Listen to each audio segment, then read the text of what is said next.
It's Sunday, and today we're going to be talking to my friend Glen, who has been in the foster care system.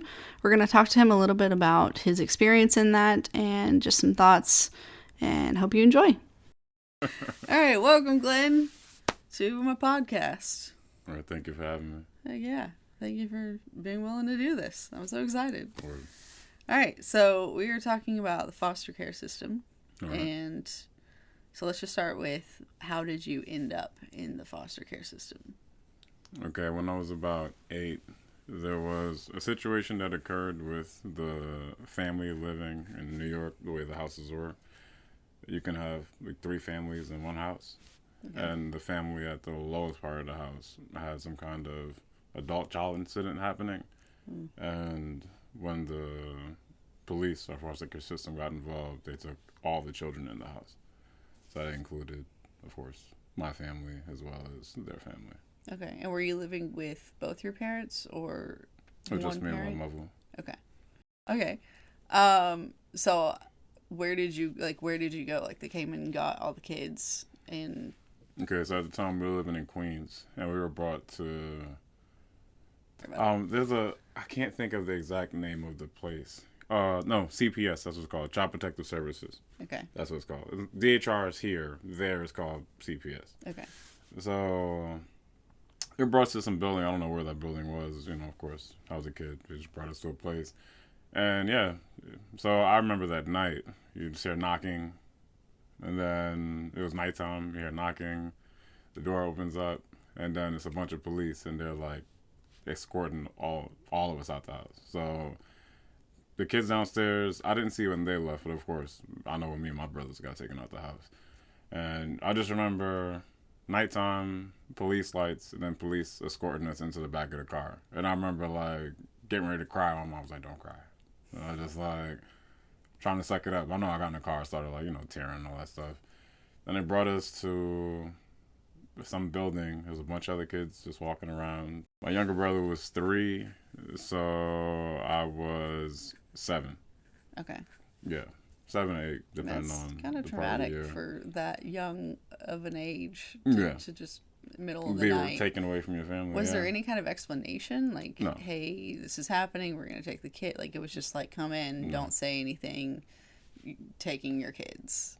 Well, for my perspective, because of course I don't know what conversation they had with my mom beforehand. Okay. It was just,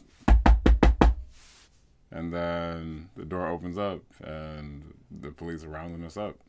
Like my mom, she's trying to fight for her kids or whatever, and they're like, gonna arrest you. Basically, back up, sending us to the wall, and she's crying and all that stuff. And they took us out the house, put us in the back of the police car, and that's I felt like I was getting arrested. Yeah. As an 8-year-old, I was like, oh my god. What did I do? Damn. Yeah. Okay.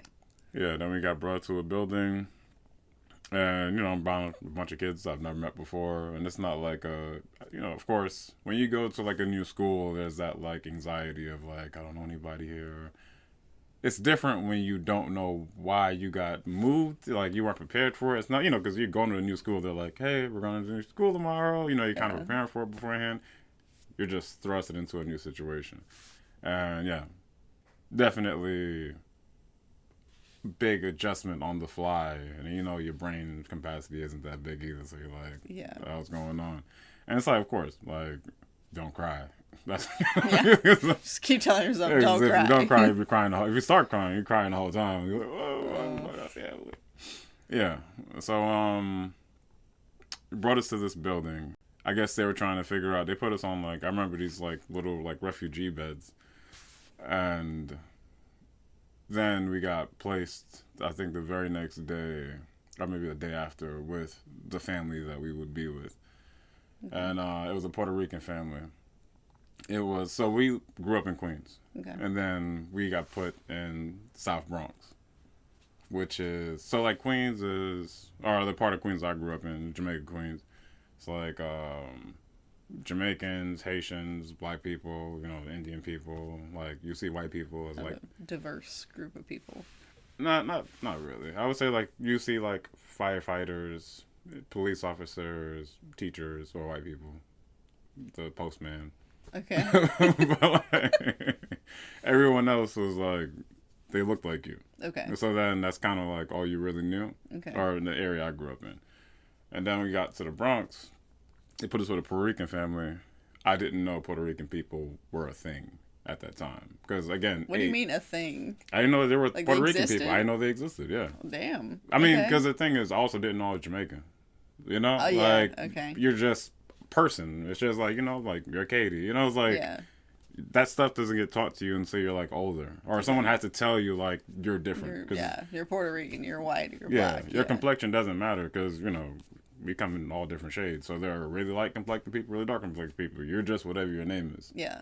So, got put into this house and they're talking to each other. And I remember looking at them. I was like, "Are you guys talking Chinese?" And they like laughed at me. Like I just did. Like, no, we're speaking Spanish. And I was just like, then, that's like my brain is like, what is Spanish? Yeah. Dang. And then. Did they try and like teach you any of it, or they were just like, we're speaking Spanish and just like left it at that? No, I mean, it's kind of, well, of course, not in that moment. It was more of like a learn on the fly thing because, it's also like, I'm not so young that they're spending every waking moment with me. Yeah. Like now I'm being put in a new school, they have their lives that they're living. And so it's kind of like on the fly kind of learning where it's like, there are not a lot of words that they're going to sit there and say, this means this. Okay. It'll be more so they're talking to you and then you don't understand what they're saying. And then they'll be like, this means this. Or you like context clue it together. Okay. And then also like a lot of their family. So the South Bronx is predominantly Spanish. Okay. So it's Puerto Ricans, Dominicans, mainly. And then of course there's like sprinkling like black people around there. Okay. And yeah, so you go to like their family's house, like their parents' homes, and I don't know how old they were. Honestly, I think they were probably like 40 or something like that. So like their parents are like 70, 80. So they're like old Spanish people, and only thing they speak is Spanish. Dang. So they'll just leave you there with them, and they just start talking to you, and then somehow, oh, she said go over there and pick that thing up and bring it to her, even though I don't understand just any words of Spanish. Lord. Yeah, a lot because food differences. Like coming from a Jamaican home, like then going to a Puerto Rican home, like they were like snail salad. What? That's a real thing. Like they ate snails? Yeah. I mean, I don't know if they were like off the floor snails, but they definitely ate snails. They ate like octopus. That wasn't something that was normal to me. Okay. I could say I, to this day, still hate Cheerios because for breakfast we would have Cheerios. Like when you go home from school, you have a snack. Mm-hmm. I mean, not Cheerios, Fruit Loops. Oh. Yes. Breakfast would be Fruit Loops. If you come home from school, your snack would be Fruit Loops. If after dinner you were hungry, you were eating Fruit Loops. Yeah, okay. It was always. So you got sick of them pretty quick. I hate to this moment in my life. I cannot even like smell Fruit Loops. I hate Fruit Loops. It's like a passionate hate for me. All right. Later, I mean, so yeah, there were like some things that occur there that weren't pleasant, and then you like try to talk to somebody, and you're like, who do I talk to? Because I don't really know anybody here. And it's like you're being thrusted into a new family where it's kind of like, okay, this is the mother, this is the father, this kid is supposed to be my brother. Or, their child's supposed to be my brother. But then, of course, it's a hierarchy because you're not actually their family. Yeah. So if anything goes wrong, you're the problem. Any situation. Shit. Yeah. So there, you automatically have this, like... And it's not like you can't go to your family. You can't complain to your family. And then also, at the time, it's not like we had a bunch of phone numbers saved in our head where it's like, I'm just going to call my grandma. You know? Yeah. Were your other brothers with you, or were you all separated and put in different houses? No, me and my younger brother were together, and my older brother was, honestly, he was probably like 7, 8 miles away. Okay. But we didn't know. Okay. So he was like, when we figured it out, or when we found out later, we could have damn near walked to his house. Like if we really wanted to, or, taking a bus to his house, but we just didn't know. And that was for like 2 years or something like that. Like, we didn't talk to him for like almost 2 years. Okay. And me and my younger brother were together. And, yeah. Do you feel like that brought you two closer together? Or, because if you didn't have anyone to kind of talk to or, complain to about the things you were going through? Like, Well, I mean, how were much you can you able to complain? rely on your brother? I say you can't complain to a younger person. I mean, Because it's not like fair. we're a year apart. It's like if he's 3, Yeah, no, that's fair. I'm a lot older than he is. That's yeah. fair. So Okay. it was more of like that is the person I protect Okay. than like a person I can confide in. Okay. Yeah. So you were there for a year? No, I was there for about. I believe we were there for 3 years. 3 years. I believe we were there for 3 years. Wow. So you got taken from your family for 3 years because someone else in the area that you lived was a pedophile, essentially. Yeah, give or take, yeah. So it had nothing to do with your actual situation. Yeah, no. That is insane. Yeah, and it's real. Like, how is there no investigation in this of like, oh, it wasn't everyone, it was just this one family, so how about we put the families back together? Like, And I remember that because I was in foster care twice. I remember that situation ending after my little brother got. So there was a visit where my mom bought him earrings, or earrings and glasses, something like that. okay. And we went to different schools for some reason. So he would get on the bus and go to school, and he came back with his glasses missing, and his earrings missing, and he had a black eye. So, yeah, he got robbed for his stuff. So, and he was probably like 5 or something like that at the time. Damn. And when he got back to my mother was like, "You're not going back to that place. Like, if they can't protect you, then you're not going back there." Okay. And yeah, at the time, my mom was living in a shelter, and she took us back from there. Okay. I don't know exactly. Again, I was too young and I wasn't privy to the information, but yeah, one day after she saw that, we pretty much never left. It was like we got back to the house. That happened. I believe we maybe went back and got our stuff, and that's the last time we were ever there. Was there any like paperwork done or anything, or it was just like Like we weren't privy to that. And then the second time we were in foster care, it was a situation where my mom had marijuana in her system while she was pregnant with my youngest sibling. And this is before, because now marijuana is legal in New York. Really? It is, yeah. Oh, yeah. Yeah, super, super legal in New York right now. That's awesome. Yeah. Okay. So, learn something new every day. so then I believe CPS came into our lives again due to that. Okay. And how did they end up testing, or like what led to? Oh, I think just normally you go into a doctor and they're testing you. Oh, okay. I don't know if that's. I mean, that's all I was like. Oh, that's weird that's something that they test for. But I mean, they probably, I guess, check your blood in general. Yeah. Just to make sure you're healthy. Yeah. I don't know why. Yeah, I don't know. Yeah, but I mean, in foster care, you learn there's a lot of people who have like crackheads for parents. So you're like, huh. Well, you know what marijuana does compared to like these other drugs, and you're like, so wait, how did this person keep their kids? Get to be able to raise them to this point. But I would say the second experience in foster care was the one that really like opened my eye. I'm older. I was around like 16, Okay. so I was able to like definitely see more. That led to, that, and then like my mom not necessarily wanting to follow the rules that they were putting on her. She was like, "I'm not a fucking kid. You trying to tell me how to live my life? You putting all these rules on us," which led to them just taking the children, Right. all of us. And at the time, it was mom had 6 kids. She took 5. They took 5. Okay. And my older brother was too old. The first family we were placed with. All 5 of you? No, we were split up. It was the 3 younger ones were together, and me and the one under me were together. Okay. The 3 younger ones, I believe they were moved twice. Like the first house they were in, there was something I guess going on over there, and they figured I guess it wasn't safe. I don't exactly know the situation on that, but then they got moved to their second family. Okay. And with us, we were placed with a family, like a very Black American family, and they did and they lived in like a pretty good part of Queens. Okay. Valley Stream. So that was a really interesting situation. How so? like family dynamics, because again, once I got back to my family, then it was back to like, of course everything we did at home was like kind of, I guess, a Jamaican theme to it, like the way, like the food that you're gonna eat. Of course, like when you go outside, you live in New York, you're gonna eat pizza, eat Chinese food, and these type of things. And being in schools, going to public school, you're gonna know the lingo and all that type of stuff. But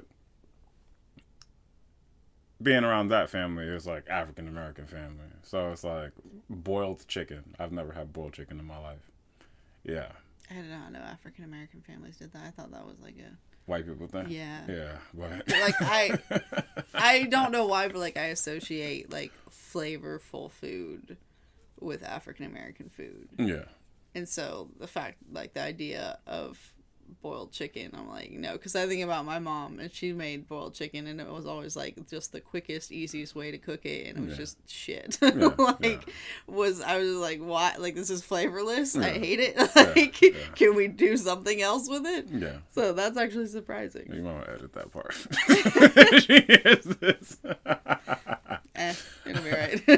But yeah, no, that was strange. And there were like a lot of things, because again, growing up, like, being from, I would say, all right, because my family's from a third world country, it's like they want better. They want you to do better. So you have to carry yourself better. You have to be able to speak properly. You have to dress a certain way. Like, they want us to present ourselves correctly in all aspects of society, so that we're not, looked upon in a negative fashion.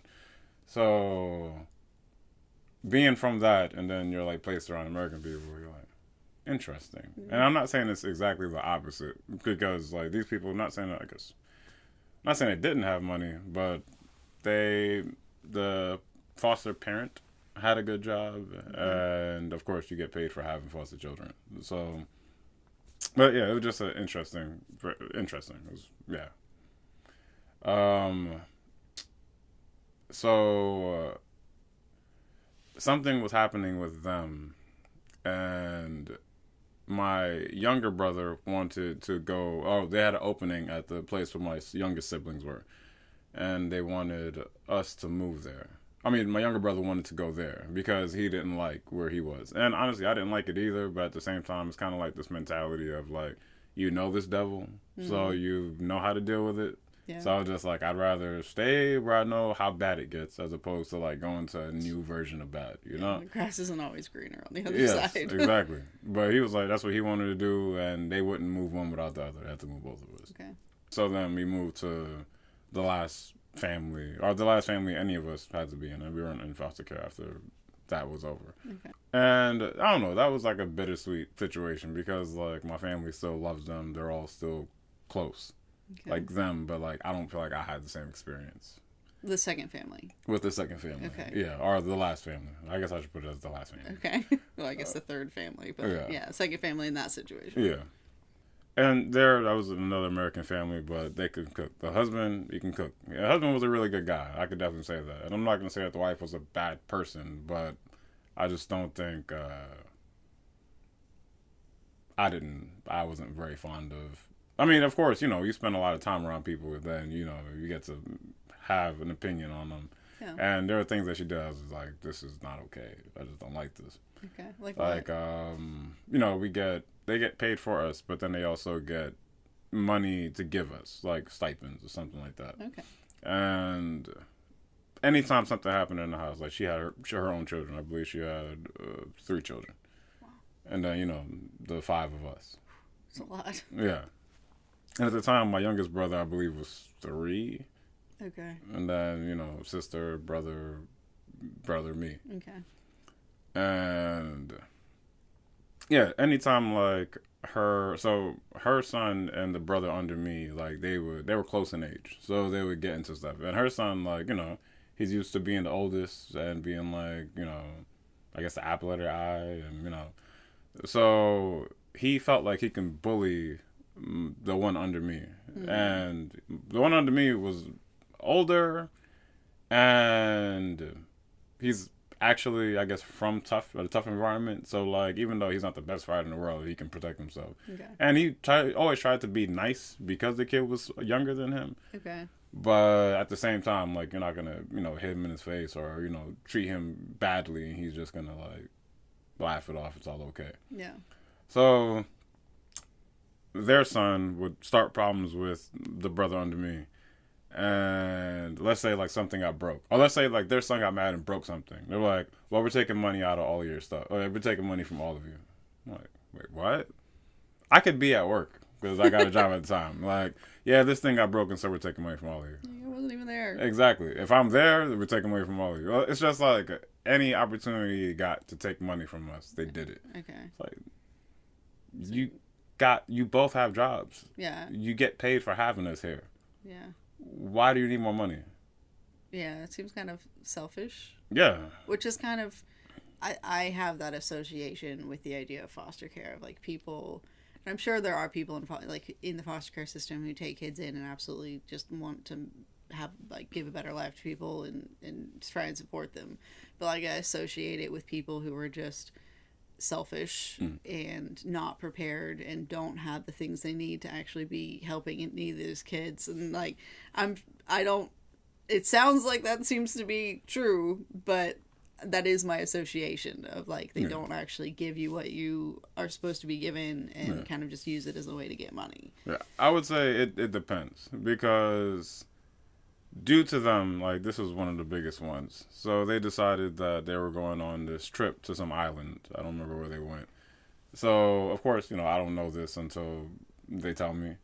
And they're like, oh, we're going on vacation. So when I hear we're going on vacation, I'm thinking we all. But then, like, oh, you guys are going to this other place. And I was like, oh, okay.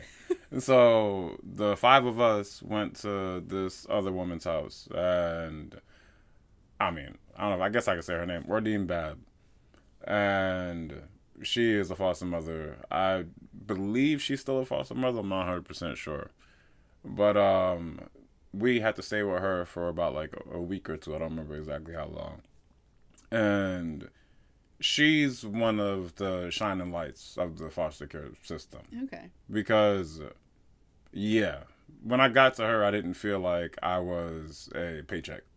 I felt like a person. Yeah. And to this day, like, her birthday is February the 3rd. I called on her birthday. She calls me on my birthday. Anytime I go to Georgia, I go see her. Like, she's still taking in children. She's adopting them. Like, she takes in kids, and of course, some of them are fostered, and then they go back to their families. But she's adopted a bunch of these kids. Yeah. Like, let me see. I believe 3 so far, maybe 4. And even, like, kids that weren't in the foster care system, just like kids that her daughters made friends with, and they didn't have anybody. So she was like, they'll take you? Yeah, she's like, yeah, come in, yeah, live here and work. We'll figure it out. She is one of the best people I've met in my life. And if it wasn't for foster care, I wouldn't have met her. Okay. And it's funny, how far she lives from my grandma's house is not far at all. Yeah. But, of course, the foster care system has put it together. But she is really one of those, like, because someone asked me, like, oh, you went to foster care, would you become a foster parent?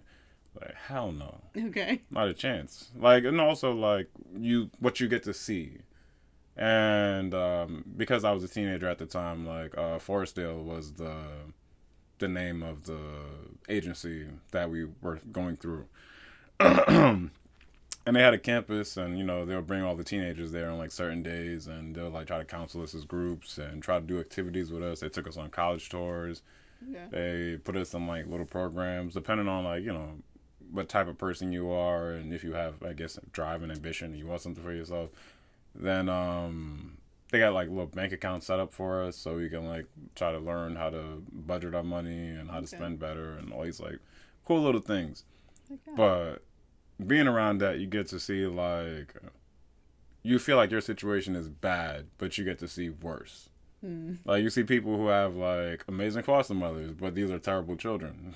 But then you also see, like, great children with terrible foster parents. Okay. And, you're old enough to see it, and then you, like, get to be, because, not making myself seem bougie or anything, but you kind of step into some of these rooms, you're like, it's almost like going into jail. You're like, I don't belong here. I don't feel like that's bougie. Like, I just feel like that's honest. Like, this is not an environment that makes sense for me. Yeah. But the thing was, this is like an open campus. You probably shouldn't walk into a room full of other people your age and feel like these are probably criminals. Like, but then also, the way that they carry themselves, then you find out like more about them as you spend more time, and you're like, oh, this person goes to my school. Oh, you heard a name before, and like, that's that person. Like, whew, this kid is dangerous. Like, he's actually really dangerous. Oh Lord. Oh my God, that's Lord. But yeah, then you hear their stories, and like their mom were crackheads, or like some of them grew up without parents, or some of them grew up in extremely abusive situations. You kind of learn about like what brought them to the place that they are. Yeah, that they might be violent or dangerous. Yeah. And some of those people, actually, I need to call one of them today. Yeah, because he called me on my birthday. Some of the staff at Forestdale, they were also younger people, and yeah. I can't remember his last name, but Rick. Really good guy. Like, he would go out of his way to, like, Miss Holder. Jessica was another one. To counsel the youth. Like, and again, you find out they're not that much older than us. Maybe that's the reason why it's easier for them to talk to us. But they would take time out of their, because, of course, like, they do that for money as well, as most of them were in school at the time, and they have some kind of, like, side hustle, like, where they're a DJ, or I don't think any of them are yoga instructors, but just saying something else to do for money on the side. But yeah, they'll take time to come to your house, like, or hey, meet me out here, let's talk. Hey, let's go do this thing together. Hey, and yeah, like I was saying, all these years later, to this day, some of them still contact me, and you're like, you see that it's like everyone's not in it for the money. Like, some people are in it. People. Yeah. Yeah, and that is the positive I take from the experience. Because also what I say is being thrusted into situations where people you don't know, now it's easier for me to just talk. Because, like for most people, I would say when you're put in a new situation, you kind of take a while, you like look around a little bit, and then once you feel comfortable, you start opening up. Now you're kind of like, it's one of those like closed mouths don't get fed. Yeah. Like, you better, if there's something wrong, you need to say something. If you see somebody, hey, how you doing? Like, it's just easier to be approachable because you've been thrown in situations with random people since such an early age that it's almost like you understand second nature, something you have to do. Have to have the ability to do. I guess, let me see, back to the last family. Yeah, I would say the rest of my family doesn't have a lot of complaints. Like, my siblings, when I ask them about them, they're like, no, we love them, we like them, it was great. But for me, it felt like we were more paychecks than people. Okay. I remember, like, before I went off to college, again, they're getting paid for us. And there was, like, I forgot how much money I was supposed to get.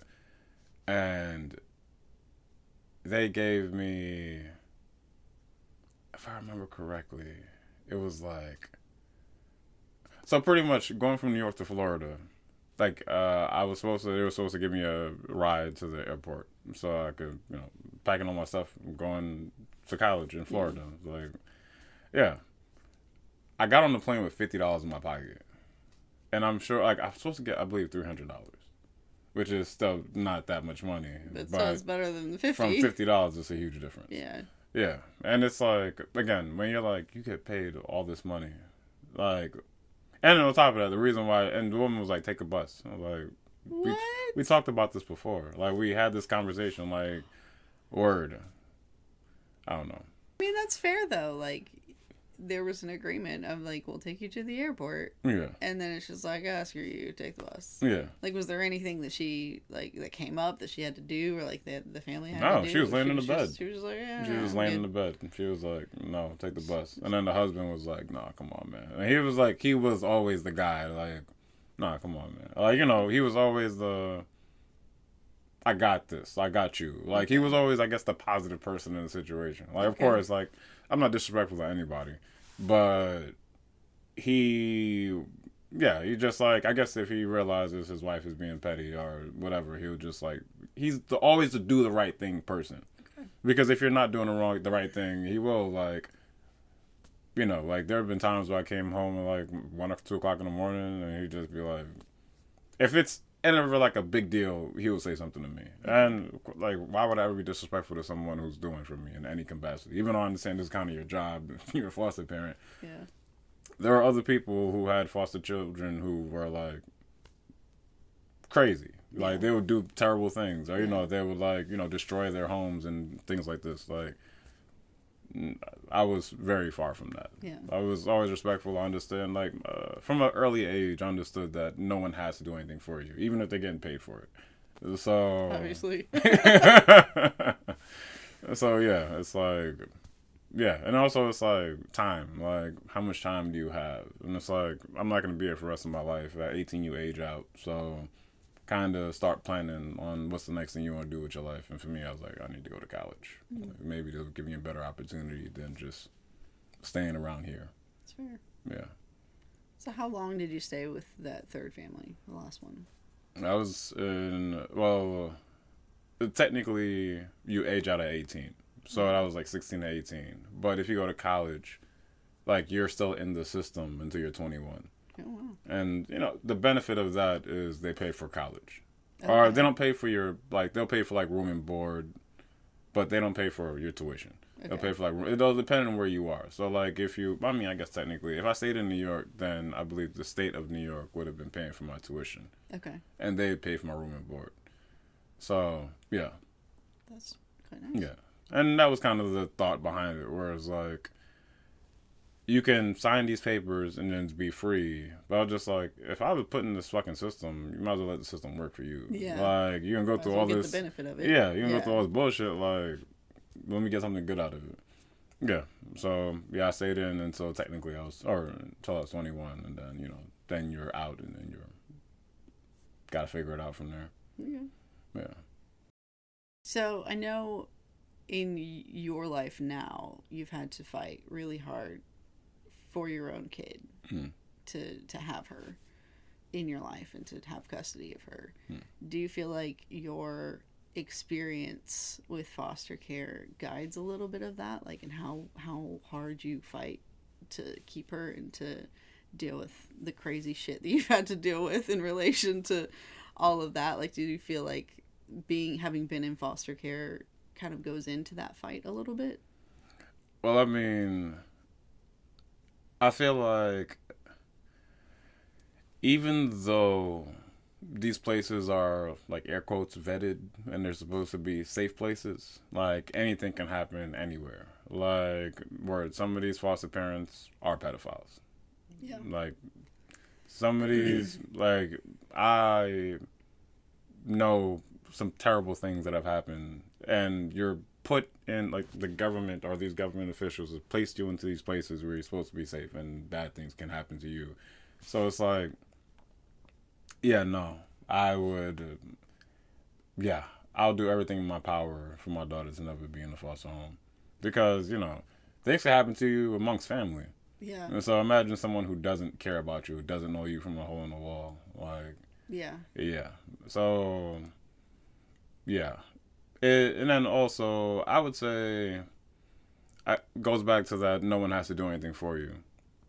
And actually, the other day, my daughter, she just came out of the blue, and she was like, Daddy, I really love and appreciate you for all you're doing for me, and all that you have done, and, like, how hard you fought for me to be in to be in my life. And I was just like, where's this coming from? Yeah. Like, what 8-year-old says this? Like, I was like, who are you talking to? That's awesome she recognizes that. That blew my mind, honestly. Yeah. It really blew my mind. Sorry. Yeah, that blew my mind. Like, I know she's struggled with, like, kind of the being torn between, like, her mom and you, and, like, just the manipulative stuff that she's had to deal with. Yeah. And so, like, that blew my mind to hear that she was just, like, recognizing that you care, which is awesome. Yeah. Beautiful. Yeah. I'm thankful for her. And I'm thankful that she sees it, because then it's also, like, this is what they say, it's a job with no benefits, or there's a saying for it. Thankless job? A thankless job, yes. So, and it's funny because I did have the thought in my head. And then she said that, and I was like, wow. Yeah. She literally just thought me, thank you. Read my mind. It's happening right now. Yeah, but yeah, no one has to do anything for you, and because she didn't ask to be put into this world, like she was made from young people having sex. Yeah. So it's like, and then like of course, I could never imagine like the situation with myself and her mother going the way that it did at all. Mm-hmm. It's like this isn't fair to her. Like my mentality isn't fair to her. So I want to, of course, I'm human. No one's perfect, but be the best version of myself that I can be for her and give her better than I had, and better than. Yes, better than I had. I say better than what's going on now. I'm like, no, she lives a pretty privileged life, honestly. For definitely compared to me, but compared to a lot of other people, like the people that she goes to school with now, and they don't have half of what she has. And there are times where I feel like, damn, I need to be better. I need to do better. And yeah, she comes home and tells me tales about the kids that are around her, and I'm like, Jesus. Never mind. I think I'm doing all right. Yeah, I'm like, all right, maybe I need to like pat myself on the back sometimes because like, yeah. I mean, that's one of those things that, like I've said this before, in watching you go through the things you've been through. I don't know because I haven't been in it, but in my mind, I would have quit a while ago. Yeah. And I say that, but I guess the motherly instinct might kick in, if it was my own kid. But like, just watching you walk through that and to still fight and just like a thankless job, like getting nothing in return except for just awful bad shit. Yeah. And like, yeah, I don't even know where I was going with that, but like, it's just amazing to see the progress that has been made and the fact that like you have been able to like bring her a good life and like put her in a good school and give her Christmas gifts, and like just make her life great. Yeah. That's awesome. Yeah. And I feel like when you create people, like I guess as a good person, when you create people, you should want to make a positive contribution towards society. Mm-hmm. Because I mean that's what we all have to go outside, we have to go to Walmart, we have to go to it's like you don't want them hitting people with carts or like shooting up schools or Walmarts or doing violent things, touching children, like raping women, beating up people, like poisoning, all the negative things that we hear. We don't want to create more of that because the world has enough bad. Yeah. So you want to make a positive person. And you also want someone who values themselves, or especially because I have a daughter.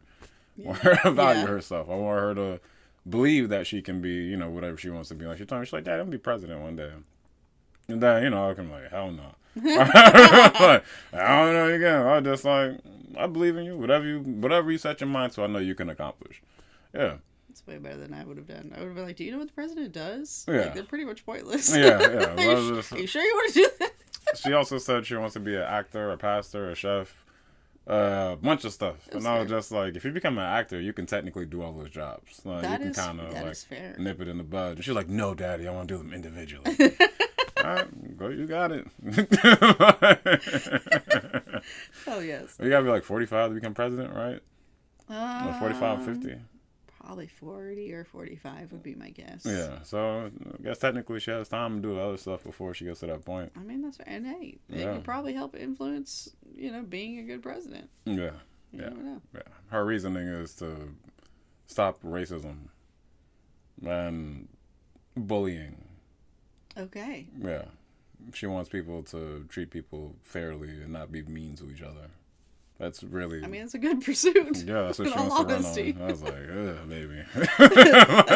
that's a big job to take on. Yeah. I was like, I guess you haven't been reading history books. Yeah. That's kind of how the world works. Like, we need good and bad. We don't, we prefer less bad, but, That is an interesting concept, though. Like, the fact that without bad, you almost won't know what good is. Yeah. And it's annoying that that's the case because obviously everybody wants, world peace and everything to be wonderful and amazing. But like, it's almost pointless to have that. Yeah. Because then it's a meaningless existence if you don't have the bad. Well, I mean, competition is like if we didn't have like murder and rape and all those like those type of evils, That's like fair. competition will be seen as a bad for someone because whoever's Okay. losing isn't going to be happy with it. So Right, they're but like, that's kind of like a bad that's reasonable yeah. as opposed to like rape or murder. Yeah, but I mean, okay, so some people may take losing as an opportunity to learn from it and get better. Right. While some people might be like, I have to destroy this person. I have to somehow gain some kind of advantage, either steroids or murder, Yeah. whatever it takes to beat this person because like I can't live with that. Or like, Well, just sometimes give up. yeah, but then that's a bad too, right? Yeah. Because that give up could be too far. I always go to like the worst thing. Like, I'm gonna kill myself. I can never beat this person. I'm gonna kill myself. Like, all right, we didn't need you to do that. Yeah. Maybe you're just good at being second place. Maybe this guy. Maybe you're a background support person as opposed to like Yeah, maybe you're not a the lead. main Yeah, event. yeah, Yeah. yeah. Maybe you're Brad Pitt and Once Upon a Time in California. Oh yeah. Remember, he was the stunt guy and Leo was the lead. Like, maybe you're good as a second. Yeah, yeah. Okay, so in relation to abortion, because this kind of is all connected, do you feel like adoption or foster care is an adequate fix to abortion? In the sense of like take abortion away and the best option is if you have to have a kid and you're not ready for it or didn't want a kid or whatever, Yeah. Giving up your kid or losing your kid because you obviously weren't ready for it, do you feel like that is an adequate fix to the abortion issue? I guess. Okay, I'm sorry because I started thinking about like population control. I was like, like there are too many people on Earth, not enough resources. Like, well, there's a lot of empty space around here.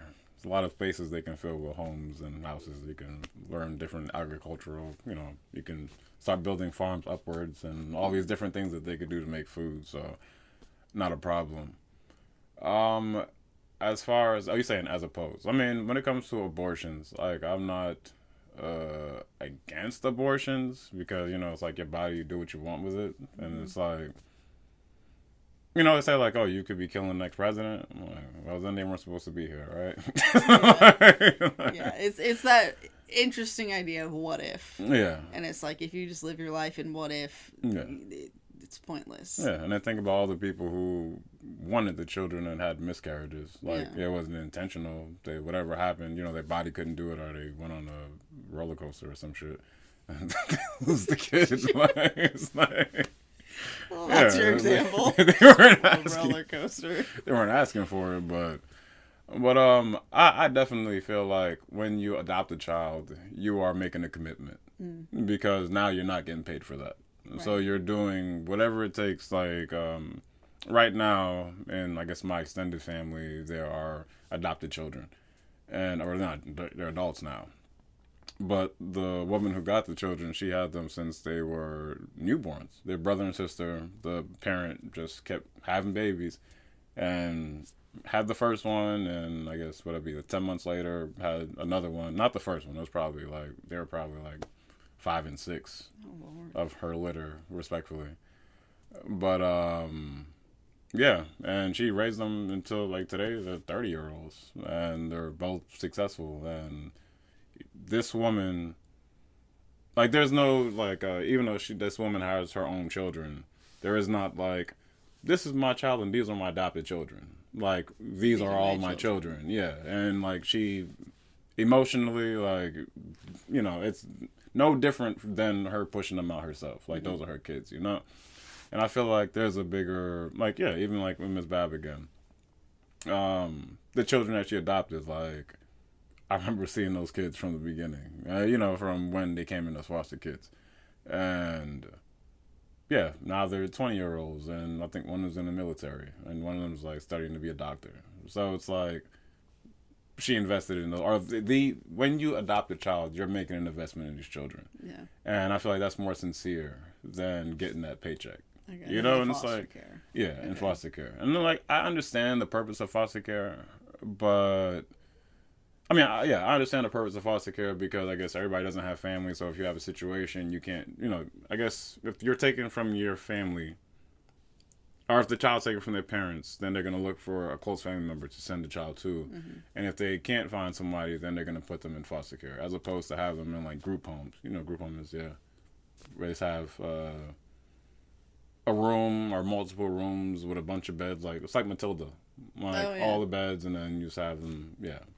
Okay. And you kind of try to get the kids. No, I mean no. I guess if it's a fostering system, then they're gonna go back to their parents eventually. Okay. Yeah, Matilda is an orphanage, so you kind of got to get adopted. That's fair. Yeah, but yes, they also have like group homes though, where there are foster kids who can be adopted, but usually when you're in those type of situations, you're probably not gonna get adopted because no one wants an older child. Because they're like, you're gonna, you're probably set in your ways, and if they think you're bad, then, as opposed to like a small child where you're like, I can mold this person into whatever, or it's like easier to, yeah. But as opposed to adoption, I see the purpose of foster care, but I do think it's just like a harder job to do. Like even like the caseworkers, they tend to be like overloaded with a bunch of cases because for any reason they can come and say you're not being a good parent and take your child from you. So you have caseworkers that are overworked. You have caseworkers who don't care. They're just doing it for a check. And that leads to, people to be in situations that they don't need to be in. Yeah. And I mean, but ultimately, though, I know there are a lot of people who are unable to make children. Mm.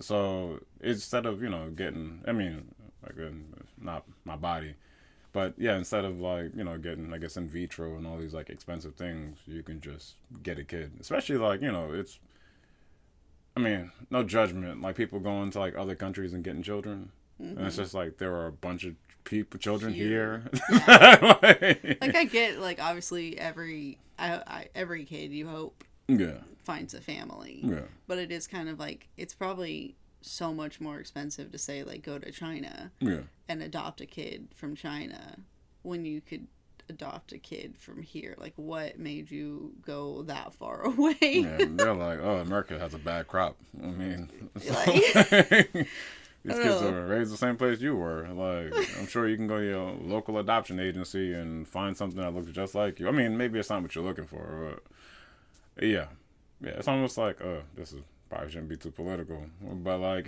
sending all the money overseas, and I'm like, there are poor people here. Yeah. Like, if you make a better country, like, if we're better, then you'll have more money in the economy, then you can go do more for other people. Yeah. Take care of your people first. Yeah. I mean, yeah, I agree with that. It's interesting because I've in that sense, I've fluctuated between, like, I wish that there was like a global passport, like we had more connection with people and were more cooperative with the rest of the world. But then I've kind of fluctuated back to, like, that doesn't make sense sometimes, especially if you're not taking care of your own country. Kind of like what we were just talking about Christianity. Like, you taught to, like, take care of everyone else and not yourself. Yeah. And that's kind of how America is right now. Like, we aren't really taking care of ourselves very well, but we're like, yeah, we'll take care of everybody else out there. Yeah, like, we got you. Yeah. While everybody else is like, what the fuck? Like, so yeah, it's interesting. Especially when, all the money is taxpayers. So it's like, we are working.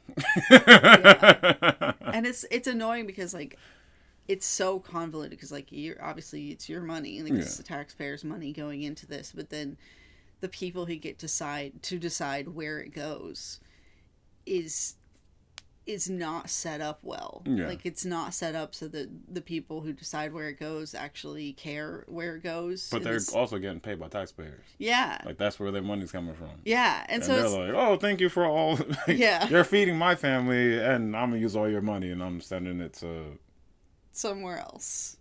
The people who fight in Russia right now. Ukraine. Ukraine, sorry. Yeah. Yeah. I wasn't sure if you just didn't want to say it or like you just couldn't remember. But yeah, it's so annoying. Like, there's so many things I want to change about our system. Like, I do think that the establishment of America was good. Yeah. And a lot of the fundamental ideas are good and don't need to change. But it's become, I think meritocracy is the right word, but I might be wrong about that. Like, it's very controlled by not the people. Yeah, definitely. And you feel like it's literally led, I think, most people, especially at this point, to feel hopeless. Like, there's nothing you can do to change the system. And you just want to get drunk and high and try and survive, you know? Like, it's, Yeah. But the other thing, too, is that the people are pretty confused. Like, shit, I mean, to this moment, we still have people who believe there's a flat earth. Or, shit, there's still people that believe Donald Trump is the president. or should be. I mean, should be is one thing, but no, he is our actual president. Like, What? bro, that's not a thing. Like, it's People really, who think that? that's a real thing. What? That is a thing right now. There are people like, no, Donald Trump really is our president. I'm That's like, insane. maybe in your heart, Yeah. but not in like the paperwork. No. Wow. Yeah. So it's yeah, or even like maybe we're going too far with like the like the gender stuff and like let people live their lives, let people figure it out. I could don't want to be too far here, but it's like changing children, like I feel like too far. I feel like let them get like probably tied to religion here, where it's like people like indoctrinate their kids from really young ages, like this is the way you do it. Yeah. But I was like, but they tell you that this is a choice that you make. Like when you get older, you're supposed to. Someone's supposed to tell you about Jesus, and then when you get old enough, then you Make that decision. look for Jesus on your own, or you decide like this is what I want to commit to. Yeah. But when someone's like, this is if you don't do this, you're gonna go to hell, and only God you have a it's like, all right, well now. Because it's like, tell me about the boogeyman or something. Yeah. It's like, now I'm scared to not do this thing. So now I can't open my eyes and look at anything else because anything else is bad because I was told it's only one.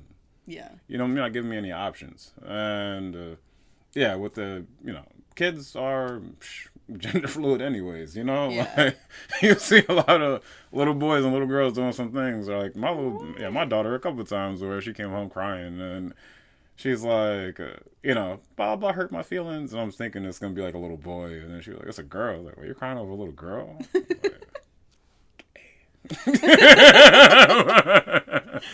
Oh, man. But, yeah, I recently heard, who was it, Jordan Peterson.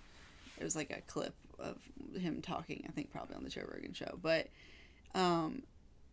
he's talking about how kids, especially like early teenage kids, he was like, they just naturally have body dysmorphia. Yeah. Like it's common in that age to not feel like you're right in your body. And he was like, and it's to make it to where I think in Canada you have to have what's called gender affirming counseling. And he was like, when you go to a counselor for any other reason, they don't tell you that everything you think is right. They facilitate you exploring the thoughts that you're having and the experiences that you're having. And he was like, it makes no sense to just tell people, yep, you're probably a boy. Yeah. In a time when definitely it's normal to not feel right in your body or to be a tomboy. Like I grew up, I'm glad I didn't grow up in this era because I grew up not like, I remember I used to cry and pray to God to turn me into a boy because I hated being a girl. Like I liked being dirty and not wearing dresses and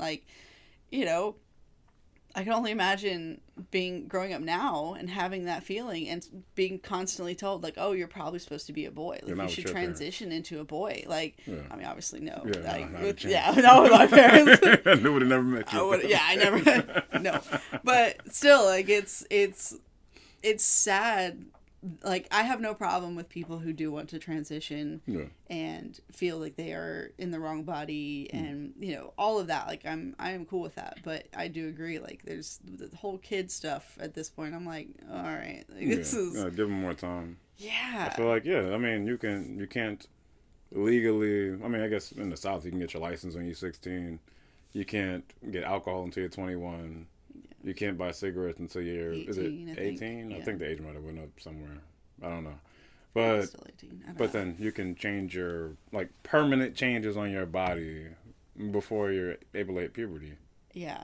Like, that's insane. And That also is, like, the thing that kind of breaks my heart is that a lot of kids who I think are going through that think that changing their gender will fix whatever other issues they're having, anxiety, depression, whatever things they're experiencing that you naturally experience, at a young age when you don't understand what the hell's going on in life and all of that. So it's like, I can only imagine the disillusionment that they reach when they've transitioned and, are happy for a minute, and then all of that stuff comes back and it's like, what? Like, it didn't fix it? And then you're like, oh shit, what have I done? Well, I mean, I feel like that might come later. Right. But I feel like, all right, so this is another thing, having a kid where it's like, I'll tell her, like, maybe now she's hitting the age where she has, like, body odor. And I'll be like, you need to put on your deodorant when you get out the shower. Or, like, if her breath smells bad, it's like, she's like, no, it doesn't. Like, they give you a fight back. I'm like, the world is mean. Like, kids are mean. Mm-hmm. So you'd prefer, trust me, like, the way that I'm saying this may not be like, oh, baby, well, you're a bit musty. Like, like, I'm saying this because the world's going to be meaner to you. The kid's going to, make fun of you. Like, and it's like, if you go ahead and you get your gender reassigned and now you're a little boy, just because some of the kids are, like, going to cheer you on, doesn't mean all the kids are. There'll be some kids that are going to make fun of you for that. So if you're already going through emotional issues, now you're going through something that you can't change. And imagine, as you get older, you start to, I mean, if you're a girl, you turn into a boy, and you start to like girls. Then now, well, I guess that would make sense though, right? What if you start to like boys? I'm sorry, that's like, what if you're a girl, then now you start to like boys, and then, everyone's not into the gender thing the same way. So then some people are still like, that's gay. So then they're like, back with that gay shit, and they're like, no, but I was a girl before. I'm like, but you're not one now. Yeah. So, like, imagine the pain you're going through now. You're like, if I could have if someone just gave me more time, if they gave me until I was 18 or 21 to make this decision, I wouldn't be in this place now, Yeah. Kind of just feels like, when I want to talking through it, it feels like there's another way opportunity for people to make money off people. Because I'm sure it's not cheap. Probably. I'm sure it's not cheap. And it's one of those things, like, from what I understand, when you do transition, you are forever on some kind of medication, if not multiple kinds, in order to keep the transition stable, I guess. And that, again, you're putting money into big pharma and all of the, like, medications, and like, it just, I could see where you get that thought, where you're like, it just sounds like people are trying to make money. Yeah. It's interesting. Anyway, all right. Well, is there anything else you have to add? If you find out you can't have children, adopt a child. There are children who need it. I mean, even if you want to go outside the country, even though there are a lot of young American kids who need some help, adopt the children. Even if there's a teenager out there and they don't have anybody, or their story and they need somebody, try to help them, because if you can help make the youth is the future.